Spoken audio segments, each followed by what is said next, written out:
से आए हुए मनुष्य की पहचान क्या है? ये नरक से आया हुआ जीव है, इसकी क्या पहचान है? बोले जिसकी भगवान के स्वरूप में शिला बुद्धि है। ये पीतल के भगवान हैं, ये पत्थर के भगवान हैं, ऐसी बुद्धि जिसमें है वो नारकीय प्राणी है। ये अर्चावतार के रूप में साक्षात श्री ठाकुर जी। महाराज जी हम लोगों में अब अन्यथा आप लोग नहीं माने, जो इतर परंपराएं हैं, वैष्णवेतर परंपराएं हैं, उनमें मूर्ति पूजा मानते हैं पर उसको प्रतीक मानते हैं परमात्मा का। परमात्मा नहीं मानते हैं, उसको प्रतीकात्मक उपासना मानते हैं। पर हमारे सभी वैष्णवाचार्य प्रतिमा को प्रतीक नहीं मानते, अर्चावतार को साक्षात भगवान का स्वरूप मानते हैं। वो प्रतीक नहीं है, प्रतीकात्मक उपासना नहीं है, साक्षात उपासना है। इसलिए भगवान के श्री विग्रह में शिला बुद्धि नहीं होनी चाहिए अथवा धातु बुद्धि नहीं होनी चाहिए। और गुरुषु नरमति ही, गुरु तत्व में थे साथ भक्त चरणामृत की महिमा है। श्रीमद् भागवत 10वें स्कंद उत्तरार्ध में सुदामा चरित्र के आरंभ में सावाग्यया तस्य गुणान् गृणीते करौ च तत्कर्म करौ मनश्च स्मरेद् वसन्तं स्थिरजङ्गमेषु शृणोति तत्पुण्यकथा सकर्णा शिरस्तु तस्योभयलिङ्गमानमे तदेव यत्पश्यति तद्धि चक्षुः। अब अंतिम पद अंगानि विष्णोः अथ तज्जनानां पादोदकं यानि भजन्ति नित्यम्। परीक्षित जी कह रहे हैं भगवान और भगवान के जनों का चरणामृत जो रोज लेते हैं उनका देह धारण करना सफल है। तज्जनानां विष्णोः अथ तज्जनानां पादोदकम यानी भजन्ति नित्यम। भागवतों के चरणामृत की बड़ी महिमा हमने प्रत्यक्ष अनुभव किया है। भागवतों के चरणामृत की महिमा का हमने प्रत्यक्ष अनुभव किया। सौराष्ट्र गुजरात में एक लखतर एक जगह है, लखतर सुरेनगर जिले में तहसील है लखतर। हमारे पूज्य गुरुदेव भक्तमाली जी की कथा हो रही थी, हम लोग भी थे। तो सबरी जी के चरित्र में महाराज जी ने कहा कि सबरी जी की चरण रस से सरोवर का जल शुद्ध हो गया, भक्तमाल में लिखा है। तो वहां के एक ब्राह्मण देवता हैं, अभी भी है ही हैं, भोले भाले बड़े सीधे हैं। तो उनके मन में क्या आया कि हमारे कुआं का जल, पूर्वजों ने कुआं खुदवाया था, कुआं का जल एकदम खराब हो गया, कड़वा खारा हो गया, अग्राही अपेय हो गया और दूर से पानी लाना पड़ता। अब तो नर्मदा जी की कृपा हो गई है, इसलिए उधर भी पानी पहुंच गया। उस समय वहां पानी की बड़ी समस्या थी, तो बहुत दूर से पानी आता था। तो उनके मन में क्या आया कि महाराज जी तो वृंदावन के श्रेष्ठ संत हैं, इनका चरण धो के कुआं में डाल दें, तो आप क्यों परेशान हो रहे हैं? तो पंडित जी धो लो, उतारो मोजा उतारो, उन्होंने पैर चरण आगे बढ़ा दिया और उसने धो लिया। और धोने के बाद वो किसी को बताया नहीं क्या करना है, और वो पानी कुआं में डाल आए पूरा चरणामृत। और सवेरे उठे जल्दी और उठ करके उन्होंने कुआं से पानी खींचा और टेस्ट किया उसका स्वाद, एकदम मीठा पानी,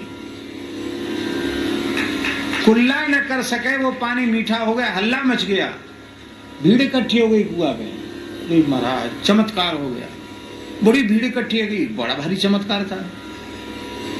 महाराज जी के सामने बात आई तो महाराज जी बड़े संकोच में पड़ गए।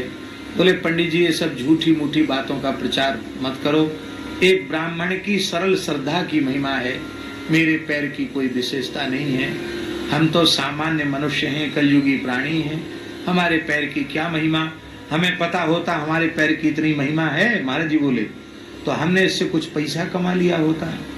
इसलिए ये सब झूठी बातें हैं। ये तो इन ब्राह्मण के हृदय के भाव की नहीं। ये प्रत्यक्ष चमत्कार देखा।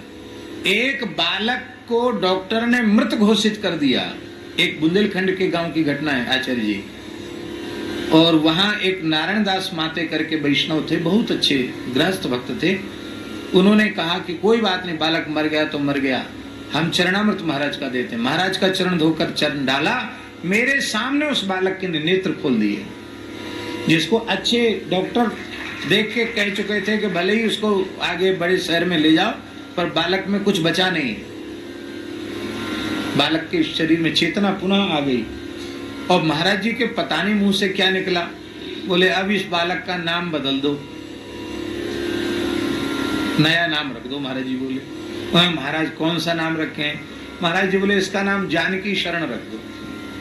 ऐसे उनके मुंह से निकला, बोले इसका नाम जानकी शरण रख दो। किशोरी जी की कृपा से नया जीवन इसको मिला है। वैष्णव चरणामृत की महिमा, भगवत चरणामृत की महिमा तो है ही है। इसीलिए भगवान स्वयं उपहत्या वनज्यास्य पादौ पादा वनेजनेहि अग्रहीत शिरसा राजन भगवान लोक पावना। लोक पावन भगवान श्री सुदामा विप्र का चरण धो करके और भक्त का चरणामृत ग्रहण करते हैं। बोलो भक्त वत्सल भगवान की जय। इसलिए महाराज जी हाँ, एक और बात कह दें, मंत्र में सामान्य बुद्धि, ये शब्दों की संयोजना मात्र है, ऐसी बुद्धि, और भगवान के सर्व पापहारी नाम में सामान्य शब्द की बुद्धि। और महाराज जी एक विशेष बात है, भगवान के प्रति सामान्य देवी देवता की बुद्धि अथवा देवी देवता के प्रति सर्वेश्वर की बुद्धि, ये भी एक दोष है। ऐसा करने वाला वो नारकीय है। हाँ, भगवत संबंध से अभी देखिए एक बात है, जहां कहीं वेदादि में पुराणों में देवताओं का स्तवन किया गया है, वहां वस्तुतः उस देवता का स्तवन नहीं है, अपितु तद देवतांतरयामी जो भगवान है, उन भगवान का ही स्तवन किया जा रहा है। क्योंकि जो शब्द कहे जा रहे हैं वो किसी देवता में घटित नहीं होने वाले हैं, वे शब्द केवल परब्रह्म परमात्मा भगवान में ही घटित होते हैं। इसलिए भगवान का ही सर्वत्र स्तवन किया जाता है। प्रतिमा मंत्र तीर्थेषु भजने वैष्णवे गुरौ यादृशी भावना यस्य सिद्धिर्भवति तादृशी। जिसकी जैसी भावना वैसी उसकी बुद्धि।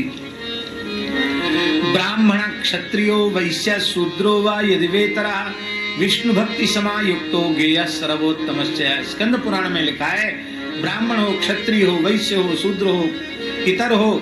अरे महाराज कहां तक कहें, किरात हूणांध्र पुलिंद पुलकसा आभीर कंका यवना खसा दया येन्ने च पापा यदुपाश्रया श्रया सुध्यन्ति तस्मै प्रभु विष्णवे नमः। भगवान की ऐसी महिमा है। इसलिए धर्माणामथ सर्वेषां वैष्णवो धर्म उत्तमः सर्वेषां धर्मिणां मध्ये पूज्य श्री वैष्णव सदा। चांडालोपि मुनिश्रेष्ठ विष्णु भक्तो द्विजाधिकः विष्णु भक्ति विहीनश्च द्विजोपि सुपचाधमः। नारद पुराण में ये बात आई है। इसलिए स्वपचोपि महीपाल विष्णु भक्तो द्विजाधिकः विष्णु भक्ति विहीनस्तु यतिश्च स्वपचाधमः। इसलिए भगवान के भक्त का सदा सर्वदा आदर करना चाहिए। अब समय अधिक हो रहा है, इसलिए हम यहीं विराम करते